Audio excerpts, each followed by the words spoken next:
Hi everyone, welcome back to my YouTube channel. I hope कि आप सब बहुत अच्छे होंगे। फ्रेंड्स, अगर आप लोग मेरे चैनल पर नए हैं और आपने चैनल को सब्सक्राइब नहीं किया है तो प्लीज़ इसे सब्सक्राइब करके वीडियोस को लाइक कर दीजिए और कमेंट करके ज़रूर बताइएगा कि आपको इस फैन फिक्शन की स्टोरी कैसी लग रही है। पिछले पार्ट में हमने देखा था कि जियांग फेंगबियान जंगशा के साथ वापस यूनमंग आ गया था और वहाँ पर जियांग चेंग और विंग की बहस हो गई थी। जिस तरीके से जियांग फेंगबियान विंग को अप्रिशिएट करते हैं और हर बार उसकी साइड लेते हैं, ये चीज़ जियांग चेंग को बिल्कुल भी पसंद नहीं है। यान ली उसे लेकर उसके कमरे में आई। वो कहती है, अचेंग तुम आराम करो, तुम्हें कुछ भी चाहिए मुझे बता दो, मैं लेकर आती हूँ। जियांग चेंग अपने बेड पर बैठ गया। वो कहता है, नहीं शिजिए, कुछ भी नहीं चाहिए। यान ली वहीं पर खड़ी थी। जियांग चेंग उसे देखकर कहता है, शिजे आपको कुछ कहना है? यान ली थोड़ा नर्वस दिख रही थी। वो उससे कहती है, हाँ वो अचेंग, जियांग कबीले में और लोग कैसे हैं? वो माँ कह रही थी कि इस बार बहुत ज़्यादा लोग जख्मी हुए थे, तो बाकी सब लोग ठीक हैं? जियांग चेंग अपने आउटर रोब्स को उतारते हुए कहता है, शिजी आप सीधे सीधे क्यों नहीं पूछ रही है कि राजकुमार जिन कैसे हैं? उसने यानली की तरफ देखा जिसने एम्बैरेसमेंट में अपना सिर झुका लिया था। जंगशा हंसते हुए कहता है, वो बिल्कुल ठीक है, उसे कुछ भी नहीं हुआ है, बस छोटी मोटी चोटें हैं, वो ठीक हो जाएंगी। यानली ने उसकी तरफ देखकर स्माइल किया। वो जंगशा से कहती है, ठीक है तुम आराम करो, मैं बाद में आती हूँ। इसके बाद वो उसके कमरे से चली गई। मैडम यू जियांग फेंगबियान के साथ थी। वो कहती है, तो वहाँ पर क्या हुआ? इस पर जियांग फेंगबियान कहते हैं, बस कुछ नहीं, मैंने वही प्रपोजल फिर से रखा था, लेकिन तुम तो जानती हो सेनापति लान उस प्रपोजल को कभी भी एक्सेप्ट नहीं करेंगे। मैडम यू ने इस बात पर नोट किया। जियांग फेंगबियान कहते हैं, कुल प्रमुख जिन ने एक प्रस्ताव रखा है। वो चाहते हैं कि हम सब लोग आपस में अपने अल्फ़ा और ओमेगाओं की शादी करवा लें। इस पर मैडम यू कहती हैं, ये तो बहुत अच्छा प्रस्ताव है, मुझे लगता है हमें इस बार विंग के बारे में सोचना चाहिए। जियांग फेंगबियान मैडम यू की तरफ देखकर कहते हैं, महारानी यू आप जानती हैं विंग इतनी जल्दी शादी के लिए तैयार नहीं होगा, और वो भी तब जब वो अल्फाओं से इतना ज़्यादा चिढ़ता है। इस पर मैडम यू कहती है, चिढ़ता है का क्या मतलब है? वो एक ओमेगा है, शादी तो उससे करनी ही है, और वैसे भी हम ही सब कुछ उसकी भलाई के लिए कर रहे हैं। देखिए कुल प्रमुख जिन का प्रस्ताव बहुत अच्छा है और मुझे लगता है हमें विंग के बारे में बात कर लेनी चाहिए। जियांग फेंगबियान कहते हैं, महारानी यू हमें जल्दबाजी नहीं करनी चाहिए। लेकिन मैडम यू उठते हुए कहती है, देखिए मैं और कुछ भी नहीं सुनना चाहती हूँ, मैंने कह दिया ना, मैं नहीं चाहती हूँ कि अगली बार आप उसका साथ दें। मैं जो भी कर रही हूँ वो उसकी भलाई के लिए है। और इसके बाद वो वहाँ से चली गई। जियांग फेंगबियान ने एक गहरी सांस ली। महारानी यू उनकी बात तो कभी भी नहीं सुनेंगी। गुसु के लान कबीले में सेनापति लान अपने क्लैन के डिसिपल को स्वॉर्ड प्रैक्टिस करवा रहे थे। ये यूं कहें कि वो अपने क्लैन के अल्फाओं को युद्ध विद्या सिखा रहे हैं, लेकिन उन्होंने ये महसूस किया कि उनके डिसिपल्स का ध्यान सीखने पर नहीं है। वांग जी ने कुछ डिसिपल्स को नोटिस किया। उसने उस डायरेक्शन में देखा जहाँ पर वो देख रहे थे। जैसे ही वांग जी ने वहाँ देखा, वहाँ पर जो बच्चे थे वो छुप गए। वांग जी वापस अपने डिसिपल से मुड़कर कहता है, तुम लोग जो मूव्स मैंने अभी सिखाए हैं उसकी अच्छे से प्रैक्टिस करो। थोड़ी देर बाद जब मैं आऊँगा तो अगर तुम लोग नहीं सीखे तो तुम लोगों को सज़ा मिलेगी, इसलिए ध्यान से करो। और इसके बाद वो उन बच्चों के पास चला गया जो अभी अभी उसे देखकर छुपे थे। वांग जी उनसे कहता है, तुम सबके सब सामने आओ। वो बच्चे जो छुपे थे वो भी उसी के डिसिपल हैं, लेकिन ओमेगा। वो सब के सब वांग जी के सामने आए। उनके चेहरे से ही लग रहा था कि वो वांग जी को देखकर कितना ज़्यादा डर गए हैं। वो चुपचाप गर्दन झुकाए वांग जी के सामने खड़े थे। वांग जी ने उनसे कहा, तुम लोग यहाँ पर क्या कर रहे हो? इस पर उन्होंने कुछ भी नहीं कहा तो वांग जी कहता है, तुम लोग बताओगे? तभी एक ओमेगा डिसिपल कहता है, राजकुमार लान, वो हम बस स्वॉर्ड प्रैक्टिस देख रहे थे। इस पर वांगजी कहता है, तुम लोग अभी अपनी क्लासेस में क्यों नहीं हो? इस पर एक दूसरा डिसिपल कहता है, वो राजकुमार लान, मास्टर लान ने आज क्लास जल्दी छोड़ दी है, उन्हें कुछ ज़रूरी काम था। वांगजी ने उन लोगों को ध्यान से देखा। वो कहता है, जब तुम्हारी क्लास ख़त्म हो गई है तो तुम लोग यहाँ पर क्या कर रहे हो? जाकर लाइब्रेरी में पढ़ो। गुसु में ओमेगा और अल्फ़ा दोनों ही डिसिपल हैं, लेकिन ओमेगाओं को युद्ध विद्या और शस्त्र विद्या नहीं सिखाई जाती है। उन्हें केवल किताबी ज्ञान दिया जाता है। ये सारी जिम्मेदारी सेनापति लान की है कि वो क्लैन के डिसिपल्स को तलवार चलाना और तीर चलाना सिखाएंगे, उन्हें युद्ध विद्या सिखाएंगे। लेकिन सेनापति लान तो केवल अल्फाओं को ही काबिल समझते हैं। वो ओमेगा डिसिपल्स अभी भी वहीं पर खड़े थे, तो वांगजी उनसे कहता है, तुम लोगों ने सुना नहीं, मैंने कहा जाकर लाइब्रेरी में पढ़ो। सभी बच्चे वहाँ से भागकर चले गए। वांगजी ने एक गहरी सांस ली और वो फिर से उन डिसिपल्स की तरफ मुड़ गया जिन्हें वो अभी तक स्वॉर्ड प्रैक्टिस सिखा रहा था। उनकी प्रैक्टिस खत्म करने के बाद वांगजी अपनी जिंगशी की तरफ आया। आते आते वो सोच रहा था, आजकल अंकल इतना ज़्यादा बिजी कहाँ पर रहते हैं। लेन शिजिन अपने अंकल के साथ उनके कमरे में बैठा हुआ था। उसके अंकल किसी चीज़ को बहुत ज़्यादा ध्यान से पढ़ रहे थे। शिजिन कहता है, अंकल आप क्या कर रहे हैं? इस पर उसके अंकल ने कुछ नहीं कहा। वो अभी भी उस किताब को ध्यान से पढ़ रहे थे। शिजिन थोड़ी देर चुप रहा, लेकिन फिर वो कहता है, अंकल क्या बात है? लेंचरन उसकी तरफ देखकर कहता है, ओह कुछ भी नहीं शिजिन, वो बस मैं वो वांगजी के बारे में थोड़ा सोच रहा था। इस पर शिजिन कहता है, वांगजी के बारे में क्या? लेंचरन गहरी सांस छोड़कर कहता है, शिजिन तुम्हें तो पता है वांगजी को किसी भी ओमेगा की सेंट महसूस नहीं होती है, और तुम्हें तो पता है एक नॉर्मल अल्फ़ा के लिए ओमेगा ज़रूरी है। मुझे डर है कि कहीं वो तुम्हारे फादर की तरह न बन जाए। अपने अंकल की बात सुनकर शिजिन थोड़ा कंफ्यूज्ड हो गया। उनका क्या मतलब है? अपने फादर की तरह न बन जाए, इसका क्या मतलब है? फिर शिजिन ने पूछ ही लिया, अंकल आप कहना क्या चाहते हैं? लेंचरन अभी भी उसकी तरफ नहीं देख रहा था। वो किसी किताब को पढ़ रहा था। वो कहता है, शिजिन मेरा मतलब सीधा है, जिस तरीके से तुम्हारे फादर ने किया है वो भी उसी तरीके की हरकतें करेगा। शिजिन को अभी भी समझ नहीं आया, तो लेंचरन ने वो किताब बंद कर दी। वो शिजिन की तरफ मुड़कर कहता है, शिजिन अब तुम बड़े हो गए हो, तुम लान कबीले के कुल प्रमुख हो। तुम्हारा छोटा भाई बिल्कुल तुम्हारे बाबा की तरह है। तुम्हारे बाबा को भी किसी भी ओमेगा की सेंट महसूस नहीं होती थी। उसे भी सभी कबीलों के सेनाओं का सेनापति चुना गया था, लेकिन एक टाइम ऐसा आया जब उसे तुम्हारी माँ मिल गई। सिर्फ वही एक ओमेगा थी जिसकी सेंट उसे महसूस होती थी, लेकिन तुम्हारी माँ, तुम तो जानते हो ना, उसे पसंद नहीं करती थी। तुम्हारी माँ के चक्कर में तुम्हारे बाबा ने सब कुछ छोड़ दिया, यहाँ तक कि उन्होंने कल्टीवेशन वर्ल्ड तक को भी त्याग दिया। फिर वो अपने हेड पर मसाज करते हुए कहते हैं, मुझे इसी बात का डर है कि कहीं वांगजी के साथ भी कुछ ऐसा ही ना हो जाए। अपने अंकल की बात सुनकर शिजिन सरप्राइज हो गया था। मतलब उसे ये तो पता था कि उसके माँ और बाबा के बीच के रिलेशन कुछ खास अच्छे नहीं थे। उसके बाबा ने कल्टीवेशन वर्ल्ड को छोड़ दिया था, शायद उसका रीज़न उसकी माँ ही थी। लेकिन उसे ये नहीं पता था कि वांगजी की तरह उसके बाबा को भी किसी ओमेगा की सेंट महसूस नहीं होती थी।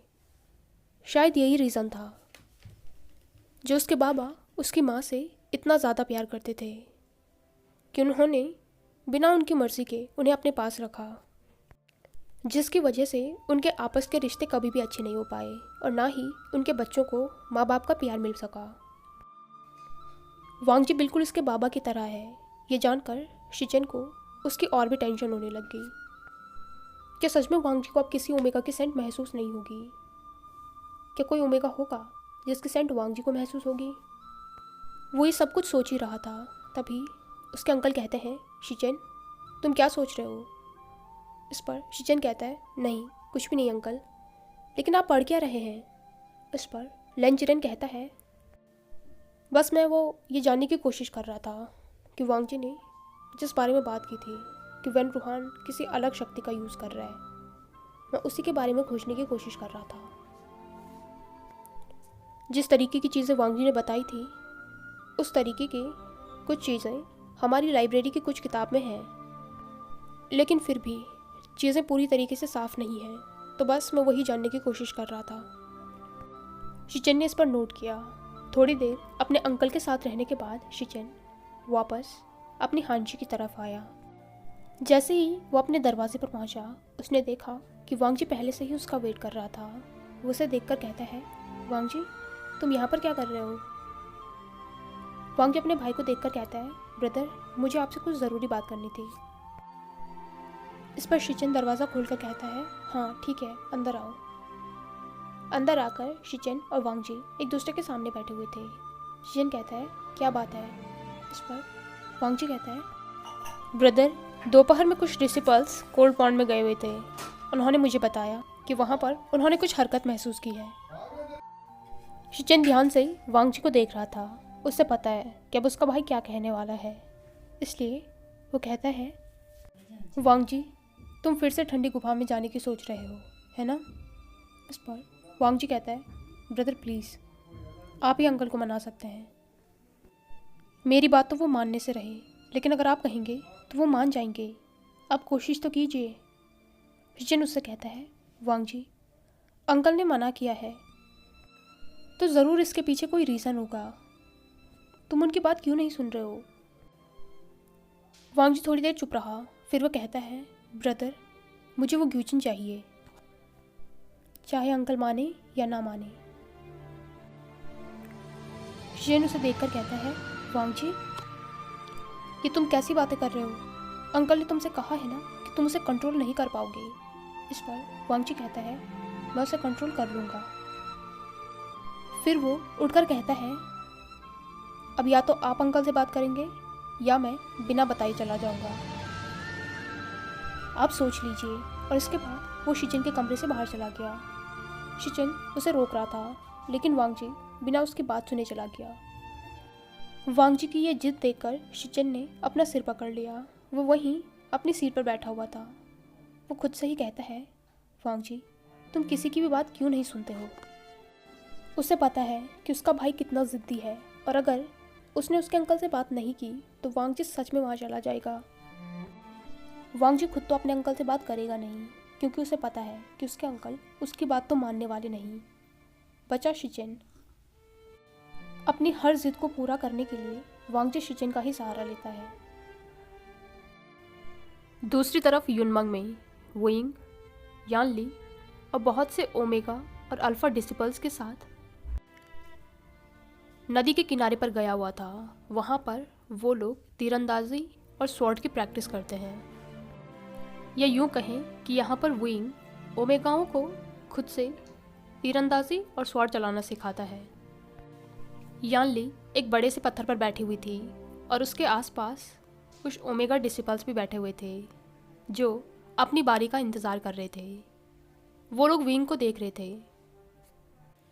विंग ओमेगाओं को तीर चलाना सिखा रहा था। यानली के बगल में जो अल्फ़ा डिसिपल्स बैठे हुए थे वो कहते हैं, शियान गगा हमारी बारी कब आएगी? वो सभी डिसिपल्स अभी छोटे बच्चे थे।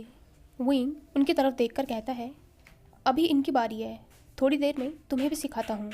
इस पर वो अल्फ़ा डिसिपल्स कहते हैं, गगा जब तक आप उनको सिखाना बंद करेंगे और हमारी बारी आएगी तब तक तो रात हो जाएगी। उन लोगों ने मुंह बना लिया था। विंग और यानली उन्हें देखकर हंस रहे थे। तभी एक अल्फ़ा कहता है, चैंग गगा। उसकी आवाज़ सुनकर सब लोगों ने जियांग चैंग की तरफ देखा, जो थोड़ी दूर पर खड़ा उन लोगों को ध्यान से देख रहा था। फिर वो उनके पास आया। वो अल्फ़ा डिसिपल उसके पास जाकर कहता है, चैंग गगा आप आ गए हो, अब आप हमें सिखाओगे। फिर वो विंग की तरफ मुड़ गया। वो कहता है, शियान गगा आप सिखा लो उन्हें, हम चैंग गगा से सीख लेंगे। विंग ने जंगशा को देखकर कहा, जियांगचेंग, तुम यहाँ पर क्या कर रहे हो? तुम्हें यहाँ पर नहीं होना चाहिए, तुम्हें तो चोट लगी है ना, जाकर आराम करो।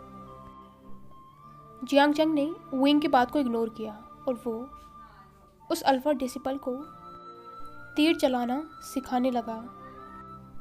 तभी वो बच्चा कहता है, गगा, क्या आपको चोट लगी है? इस पर जियांगचेंग ने नोट किया तो वो कहता है, तो फिर आपको आराम करना चाहिए। इस पर जंगशा कहता है, ज़्यादा नहीं लगी है, मैं ठीक हूँ। विंग उसे देखकर कहता है, जियांगचेंग, तुम्हें सच में आराम करना चाहिए, क्या पता फिर से कब युद्ध का बुलावा आ जाए और तुम्हें जाना पड़े। इस बार जंगशा ने विंग की तरफ देखा। वो कहता है, मैं एक अल्फा हूँ, मैं इतना भी कमज़ोर नहीं हूँ कि एक तलवार का घाव मुझे बिस्तर पकड़ने पर मजबूर कर दे। विंग ने कहा, घाव तो घाव होता है, चाहे ओमेगा हो या अल्फा हो, दर्द तो दोनों को ही हुआ होगा ना। विंग की ये बात सुनकर जियांगचेंग ने उसे मोक करते हुए कहा, नहीं, एक जैसा दर्द नहीं होता है। एक अल्फा तलवार के घाव को भी सहन कर सकता है और एक ओमेगा छोटी छोटी बातों पर पूरे कबीले को सर पर उठा सकता है। जियांगचेंग विंग को गुस्सा दिलाना चाहता था और उसने ये कर भी दिया। विंग का पूरा चेहरा गुस्से में लाल हो गया था। उसने अपने हाथों को टाइटली कस लिया था। यानली भी पत्थर से खड़ी हुई। उसने विंग और जंगशा दोनों को देखा। ये तो उसके लिए रोज़ का है। जियांगचेंग और विंग इसी तरीके से रोज़ छोटी छोटी बातों पर लड़ते रहते हैं। हर दिन वो कोई ना कोई बात लेकर आ ही जाते हैं ताकि वो दोनों आपस में लड़ सकें, और हमेशा यानली को उन्हें रोकना पड़ता है। कभी कभी तो सिचुएशन इतनी ख़राब हो जाती है कि यानली भी कुछ नहीं कर पाती। न जाने कितनी बार दोनों को आपस में इस तरीके से लड़ने के लिए सज़ा भी मिल गई है। विंग को इस बात से नफरत है कि जियांगचेंग उसे ओमेगा समझकर हमेशा नीचा दिखाने की कोशिश करता है, और जियांगचेंग को इस बात से गुस्सा आता है कि एक अल्फा होने के बावजूद उसे वो एप्रिशिएशन नहीं मिलता जो वेवुशियान को मिलता है। विंग गुस्से में जंगशा की तरफ आया। वो उससे कहता है, तुम्हारा मतलब क्या है? यानली जब तक उठ गई थी वो उसके पास आकर कहती है, आशियन, रुको, तुम दोनों फिर से झगड़ा मत करना। वो विंग के सामने आ गई। विंग का पूरा चेहरा गुस्से में लाल हो रखा था। वो जैसे तैसे खुद को रोक रहा था। जियांगचेंग अभी भी उसे मोक कर रहा था। यानली उसे रोककर कहती है, आशियन, उसे चोट लगी है, इस तरीके से मत झगड़ो। विंग अभी भी उसे घूर रहा था। जियांगचेंग कहता है, इस तरीके से क्या घूर रहे हो? मैंने जो भी कहा है वो बिल्कुल सच है। यानली उसकी तरफ देखकर कहती है, अचिंग, ये कोई तरीका है बात करने का? इस पर जियांगचेंग कहता है, शिजिए, आप तो हमेशा उसकी ही साइड लेती है। आप मेरी बहन हैं या उसकी? और आप ही बताइए, मैंने क्या गलत कहा है? जंगशा की बात सुनकर यानली को गुस्सा आ गया। वो कहती है, अचिंग, ज़रा सोच समझ कर कहो, ये तुम क्या कह रहे हो? जिस तरीके से तुम मेरे भाई हो उसी तरीके से आशियन भी मेरा भाई है। विंग की आंखों में आंसू बनने लग गए थे। जैसे तैसे वो खुद को रोने से रोक रहा था। उनके साथ जो भी ओमेगा और अल्फ़ा बच्चे थे वो सब लोग उन लोगों को ही देख रहे थे। वो लोग बहुत ज़्यादा डर भी गए थे। वैसे तो ये सब कुछ उनके लिए भी नया नहीं है। उनके दोनों राजकुमार आए दिन एक दूसरे से झगड़ा करते रहते हैं, लेकिन ऐसा लग रहा है जैसे आज बात कुछ ज़्यादा बढ़ गई है। यानली विंग से कहती है, आशियन, तुम चलो यहाँ से। लेकिन विंग वहाँ पर बिल्कुल स्टैचू की तरह खड़ा था। उसके हाथ पैर अभी भी कांप रहे थे। यानली उसका हाथ खींच रही थी, लेकिन विंग बिल्कुल भी अपनी जगह से नहीं हटा। यानली कहती है, आशियन, चलो, लेकिन विंग बिल्कुल भी नहीं हिला। वो जियांगचेंग की तरफ देखकर कहता है, तुम्हें क्या लगता है मैं कमज़ोर हूँ? इस पर जंगशा ने चक्कर किया। विंग की स्वॉर्ड वहीं बगल पर रखी हुई थी। वो जाकर अपनी स्वॉर्ड उठाता है। वो जंगशा के सामने खड़ा हो गया। उसने जंगशा को देखकर कहा, ठीक है, तो अल्फा राजकुमार एक डुअल करते हैं और देखते हैं कि कौन कमज़ोर है। जियांगचेंग अभी भी विंग को देख रहा था। विंग ने उससे कहा, देख क्या रहे हो, अपनी तलवार निकालो। यानली ने पैनिक किया। इससे पहले कि वो कुछ कह पाती, वुइंग ने अपनी स्वॉर्ड जंगशा की तरफ बढ़ाई, जिसका जवाब जंगशा ने भी अपनी स्वॉर्ड निकाल कर दिया। दोनों के बीच में डुअल होने लग गया था। दोनों ही बहुत ज़्यादा गुस्से में थे। गुस्से के साथ साथ वुइंग हर्ट भी था। जियांग चेंग, जिसे वो अपना भाई मानता है, वो उससे इस तरीके की बातें कैसे कह सकता है। वो दोनों अभी भी लड़े जा रहे थे। यानली उन्हें रोकने की कोशिश कर रही थी, लेकिन यानली की तो कोई सुन ही नहीं रहा था। उनमें से कुछ अल्फा डिसिपल भागकर जियांग फेंगमियान और मैडम यू के पास गए। वो दोनों बच्चे बहुत ज़्यादा हाँफ रहे थे। मैडम यू और जियांग फेंगमियान आपस में बैठकर बातें कर रहे थे, तो वो बच्चे जाकर कहते हैं, महाराज, महारानी, दोनों राजकुमार फिर से लड़ रहे हैं। मैडम यू और जियांग फेंगमियान दोनों हड़बड़ी में उठे। जियांग फेंगमियान कहता है, कहाँ पर लड़ रहे हैं वो? तो उन बच्चों ने बताया कि वो लोग पहाड़ी के पीछे नदी के किनारे पर हैं। जियांग फेंगमियान, मैडम यू और उन बच्चों के साथ वहाँ पर पहुँचे। वुइंग और जंगशा दोनों अभी भी लड़ रहे थे। जंगशा के हाथ में पहले से ही चोट आ रखी थी। वो दोनों अभी ये भी भूल गए थे कि उनके आसपास छोटे छोटे बच्चे हैं जो उनसे ही सीखेंगे। तभी एक पर्पल कलर की लाइटनिंग ने उन दोनों की स्वॉर्ड को उन दोनों के हाथों से नीचे गिरा दिया। दोनों ने उस लाइटनिंग के सोर्स की तरफ देखा। मैडम यू, जो कि बहुत ज़्यादा गुस्से में थी और उनके हाथ में उनकी जीरियां चमक रही थी। जंगशा ने अपने हाथ को पकड़ लिया था। उसकी चोट फिर से खुल गई थी और उससे फिर से खून बहने लग गया था। लेकिन मैडम यू अभी इतने ज़्यादा गुस्से में थी कि उन्होंने कुछ भी नहीं देखा। उन्होंने वुइंग और जंगशा दोनों पर ही अपनी जीरियान से वार किया। जियांग फेंगमियान ने उन्हें रोका, लेकिन वो रुकी नहीं। वुइंग और जंगशा दोनों को ही चोट आ गई थी। दोनों अभी अपने घुटनों पर थे। मैडम यू कहती है, मैंने तुम दोनों को ये सिखाया है, तुम ये भी देख रहे हो कि तुम्हारे आसपास छोटे छोटे डिसिपल्स हैं, ये लोग तुमसे क्या सीखेंगे। हम ये सोचकर परेशान हैं कि बाहर वालों से खुद को कैसे बचाएं, और तुम दोनों एक दूसरे की जान लेने पर तुले हुए हो। वुइंग और जंगशा दोनों ने अपना सिर झुका रखा था। वुइंग की आंखों से तो आंसू कंटिन्यूअसली बहे जा रहे थे। जियांग फेंगमियान ने उन दोनों को कुछ भी नहीं कहा। इस बार वो सच में निराश हो गए हैं। जब भी वुइंग और जंगशा लड़ते थे, उन्हें लगता था कि वो दोनों बच्चे हैं, दोनों भाई हैं तो आपस में लड़ेंगे भी।